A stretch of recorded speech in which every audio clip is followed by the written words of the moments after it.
अभी जो early season है तो जो अंगूर का रेट रहेगा हमारे यहाँ वो 100 के आसपास रहेगा। 100, 120, 80, 90, एक एवरेज पकड़ के 100 रुपये पकड़ के चल रहे हो तो एक 12 लाख रुपए का अर्निंग हो जाता है। और सबसे बढ़िया कि इसको पानी कम लगा, थोड़ा पानी की दिक्कत है, जमीन जिनका अच्छी है तो उधर आप लगा सकते हैं और आप कम एरिया में ज़्यादा प्रॉफिट निकाल सकते हो।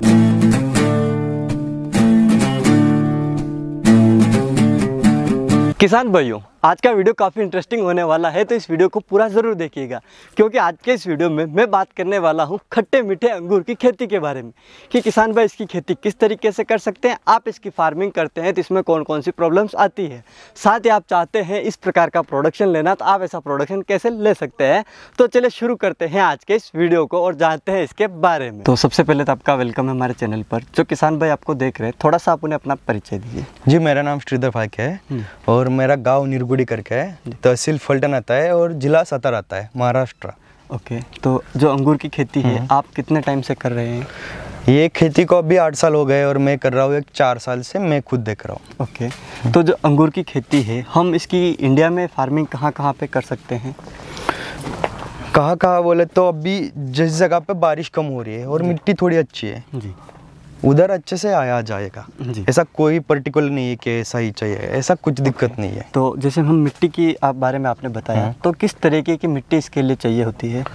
एक तो काली मिट्टी चाहिए और जो मिट्टी इससे अच्छा मिट्टी जो रहेगी जो पानी पकड़ के नहीं रहती, जिससे पानी अच्छे से डिस्चार्ज हो जाता है, वो वाली मिट्टी अच्छी रहेगी उसके लिए। ठीक है, तो अब जैसे हम इसकी फार्मिंग पे आते हैं, तो जब हम इसकी फार्मिंग करते हैं तो इसकी खेत की तैयारी हम कैसे करेंगे?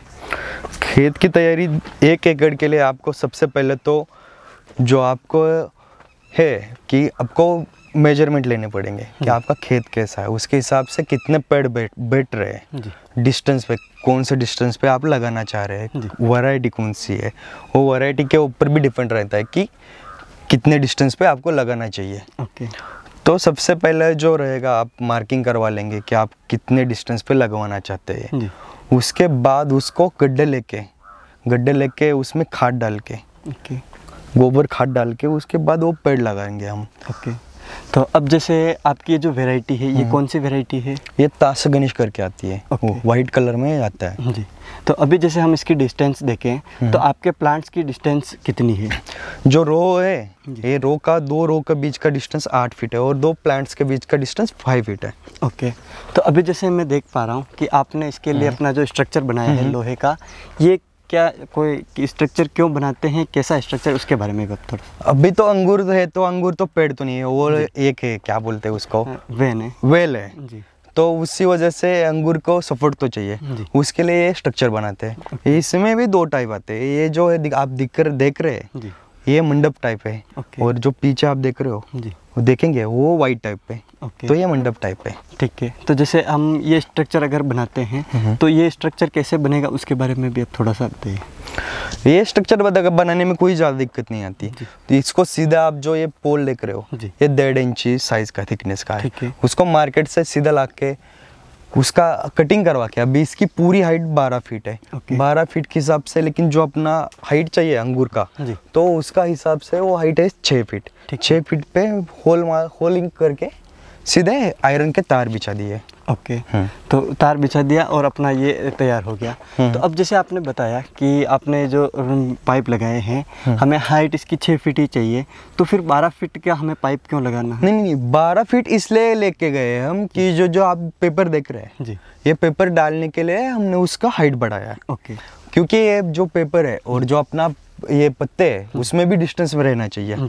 डिस्टेंस रहेगा तो हवा अच्छे से जाएगा और अच्छा सनलाइट भी आएगा और उसको ह्यूमिडिटी ज़्यादा नहीं होगा अंदर, फुल ऐसा ज़्यादा नहीं होगा, गर्मी ज़्यादा अंदर नहीं होगा। ठीक है, अब जैसे हम फिर प्लांट्स पे आते हैं, तो हम प्लांट्स अगर खेत में लगाते हैं तो जैसे हमने गड्ढे खोद लिए, उसके बाद प्लांट्स हम कैसे लगाएंगे उसकी प्रोसेस भी आप थोड़ा सा बताइए। गड्ढे खोदने के बाद उसके गड्ढों में हम तो गोबर खाद डालेंगे। ओके, गोबर खाद डालने के बाद उसके ऊपर सिंगल सुपर फास्फेट डाल देते हैं कि वो अच्छे से मिक्स हो जाए, उसको अच्छे से वो क्या बोलते हैं कॉम्पोजिट हो जाए। उसके बाद हम थोड़ा सा ये डालेंगे कि कोई कीड़ उसको जो पेड़ लगाने वाले उसको ना खा ले, इसलिए थोड़ा सा पेस्टिसाइड डालेंगे, फंगीसाइड डालेंगे, उसके ऊपर पेड़ लगा देंगे। ओके, अब जैसे पेड़ लगाया तो पेड़ लगाने का सीज़न हमारा कौन सा रहेगा? पेड़ लगाने का सीज़न आफ्टर फरवरी, जब इधर जब धूप मतलब ठंड है वो कम हो जाती है तब वो पेड़ लगाते हैं। ओके, यानी कि टेम्परेचर धीरे बढ़ने वाला है तब लगा देते हैं। ओके, जब अपने पौधे लगाए, अब पौधे लगाने के बाद में कितने टाइम के बाद हमारी जो फर्स्ट फ्लावरिंग है वो स्टार्ट होने लग जाती है? उसके लिए लगभग आपको 1 साल से 1.5 साल लगेगा। ओके, तो फिर जैसे हम ये बात करें तो 1 साल तक इसमें क्या क्या मैनेजमेंट आप करते हैं वो भी आप थोड़ा सा बताएं। कौन कौन से फर्टिलाइज़र देते हैं, कौन से टाइम पे, उसके बाद? और वो तो स्टेज के ऊपर डिपेंड रहेंगे कि कौन से फर्टिलाइज़र आप कौन से टाइप के देते हो स्टार्ट में। उसके बाद मतलब जो स्टेज आएगा, NPK देते हैं, माइक्रोन्यूट्रिएंट देते हैं, और जो आपका स्प्रेस रहता है वो भी अलग अलग रहता है। ओके, कि वो डिपेंड रहेगा क्या क्या स्टेज आ रहा है, स्टेज के हिसाब से रहेगा। ठीक है, अब उसके बाद जैसे इसमें वाटर मैनेजमेंट के बारे में आप थोड़ा सा हमें समझाइए। वाटर मैनेजमेंट के लिए हमने इसमें देखो अभी 2 ड्रिप इरिगेशन ये यूज़ कर रहे हैं हम। 2 ड्रिप लाइन डाले, ये इनलाइन करके आता है। तो ये जो है वो 16 mm का ड्रिप लाइन है। इसका डिस्चार्ज है हावरली 4 लीटर का। 1 घंटे में 4 लीटर ये डिस्चार्ज करेगा। तो ये 2 डाल दिए हमने। तो इसका 2 डालने का मीनिंग ये है कि आपको ये पूरा रूट जोन है, ये साइड वाला और वो साइड वाला, वो कवर हो जाए। ओके, तो इसलिए हमने 2 ड्रिप लाइन डाल दिए। ठीक है, फिर जैसे हम फिर स्प्रे पर आते हैं तो आपने स्प्रे के बारे में बताया, तो हम एक तो हमें स्प्रे इसमें कितने दिनों में करना होता है और स्प्रे हम इसमें करेंगे कैसे? आफ्टर आप अभी क्या है ना, अभी आफ्टर पॉर्निंग मतलब आप जब छटाई करेंगे इसकी, उसके बाद लगभग हर दिन आपको स्प्रे करना पड़ेगा। ओके, और हर दिन अलग अलग स्प्रे रहते हैं इसके लिए। और स्प्रे आप करते कैसे हैं? ट्रैक्टर की उससे, ट्रैक्टर उसके ऊपर ब्लोअर है उसके हिसाब से। ठीक है, और फिर जैसे हम इसमें डिजीज़ की बात करें तो इसमें हमें कौन सी डिजीज़ देखने को मिलती है? उसमें तो 2 मेन डिजीज़ है अपने, एक तो डाउनी मिल्ड्यू और दूसरा है पाउडर मिल्ड्यू। वो 2 संभाले तो आप अंगूर में सक्सेसफुल हो जाओगे। ओके, और ये जो डिजीज़ है ये कौन से टाइम में मतलब आती है, कौन सी स्टेज पर आती है? आफ्टर प्रोनिंग है ना, तो सबसे पहले आता है अपना डाउनी मिल्ड्यू आता है। जब फ्लावरिंग के बाद जो ये बेरीज सेट हो जाएगी तो उसके बाद आता है पाउडर मिल्ड्यू। ओके, तो उसका कंट्रोल आप कैसे करते हैं? ऑर्गेनिक टाइप से, नहीं तो केमिकल स्प्रे देके। दोनों ही तरीके से हम इसका कंट्रोल कर सकते हैं। तो अब जैसे इसकी जब फ्रूट अपना हार्वेस्टिंग के लायक होगा तो उस टाइम पे इसको हम हार्वेस्ट कैसे करते हैं उसके बारे में भी आप मेरे को थोड़ा सा समझाइए। ये जो फ्रूट है अभी ये हरा दिख रहा है, ओके, तो येलो शेड आना चालू हो जाएगा और इसका शुगर भी बढ़ जाएगा। तो उसके बाद इसको हार्वेस्ट करेंगे, कैंची से सीधा काट देते हैं, लेबर लगा काट के पैकिंग हो जाती है। ओके, तो और क्या ध्यान रखते हैं ऐसा इसमें कि मतलब फ्रूट अपना डैमेज ना हो, मतलब हार्वेस्टिंग के टाइम पे?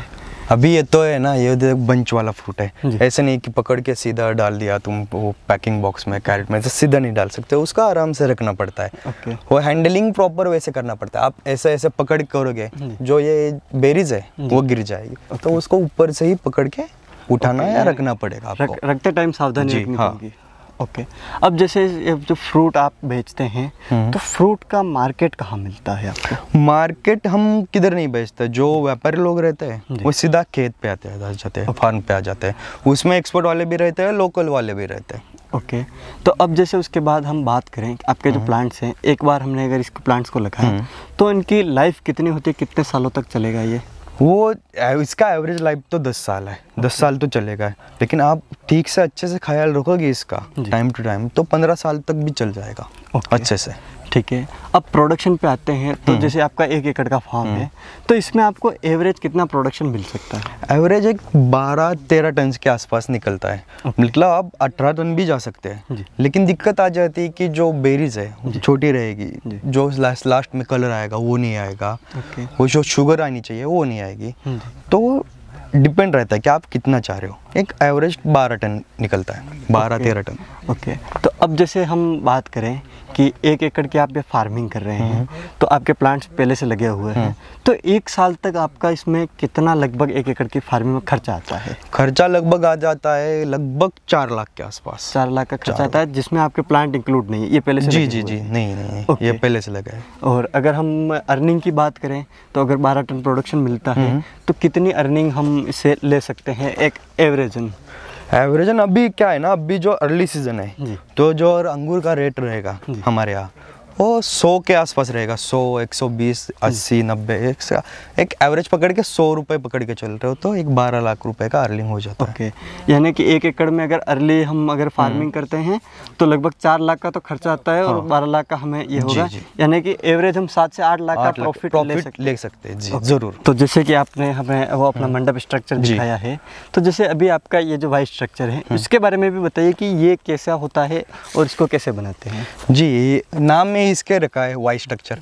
ये जो शेप है जी, ये शेप है जो ये पूरा वाई के टाइप आता है। जो इसका डिग्री रहेगा वो हर किसी का मतलब वैरायटी के हिसाब से ये डिग्री जो एंगल है वो डिफरेंट रहता है। ठीक है। अभी इसका है ना, वो इसका 145 डिग्री पे ये बनाया हुआ है। ठीक है। और नीचे से इसका हाइट ये 4 फीट पे है। ओके। ये 4 फीट पे है, उसके ऊपर ये स्टेजिंग के लिए, इसमें स्टेजिंग ये वैरायटी में स्टेजिंग की ज़रूरत नहीं पड़ती, लेकिन जो जाला डालेंगे हम उसके लिए हमने ये बनाया हुआ है। ओके। तो अब जैसे आपने इसमें वाई स्ट्रक्चर बनाया है, उसमें मंडप बनाया है, तो दोनों में अलग अलग क्यों, इसका क्या मतलब, दोनों का डिफरेंस क्यों? अगर आप काम करने के हिसाब से बोलेंगे तो वाई सबसे अच्छा है। ओके। कि इसमें देखो अब हाथ से काम से कर सकते हैं, लेकिन उसमें जो मंडप रहेगा उसको आपके लिए लेबर को स्टूल की ज़रूरत लगेगी। ये काम करने के हिसाब से सबसे इजी तरीका है वाई में। ओके, यानी कि मतलब मैनेजमेंट करना जी जी। ठीक है, तो इसी के लिए हम वाई स्ट्रक्चर का सिलेक्शन कर सकते हैं। जी जी जी, ज़रूर। तो अब जैसे आप इसके अलावा कोई इन्फॉर्मेशन अगर हमारे किसान भाइयों को इसके बारे में कहना चाहें, कोई मैसेज, तो लगाना सबको चाहिए जी। आपके एरिया में आ रहा है तो लगाना ज़रूर चाहिए जी। ये अच्छा खेती है, और सबसे बढ़िया कि इसको पानी कम लगता है जी। जिस जगह पे पानी कम है, मतलब इतना भी कम नहीं, थोड़ा पानी की दिक्कत है, ज़मीन जिनका अच्छी है तो उधर आप लगा सकते हैं। और आप क्या है ना, एक कम एरिया में ज़्यादा प्रॉफिट निकाल सकते हो। ओके। तो आपने जो टाइम दिया हमें और हमारे किसान भाई को जो काफ़ी अच्छी जानकारी दी, उसके लिए आपका बहुत बहुत धन्यवाद। तो किसान भाई, आज के इस वीडियो में आपने देखा कि किस तरीके से अंगूर की फार्मिंग होती है, इसमें कौन कौन सी प्रॉब्लम्स आती है, साथ ही किस तरीके से अगर आप एक अच्छी इसकी फार्मिंग करते हैं, अच्छा मैनेजमेंट करते हैं तो कितना मुनाफा ले सकते हैं। उम्मीद है कि आपको हमारा आज का ये वीडियो पसंद आया होगा। अगर ये वीडियो पसंद आया तो इस वीडियो को लाइक करें, साथ ही दूसरे किसान भाई तक इस वीडियो को शेयर जरूर करें। मिलूंगा इसी प्रकार की एक और इंटरेस्टिंग जानकारी के साथ अगले वीडियो में, तब तक के लिए धन्यवाद।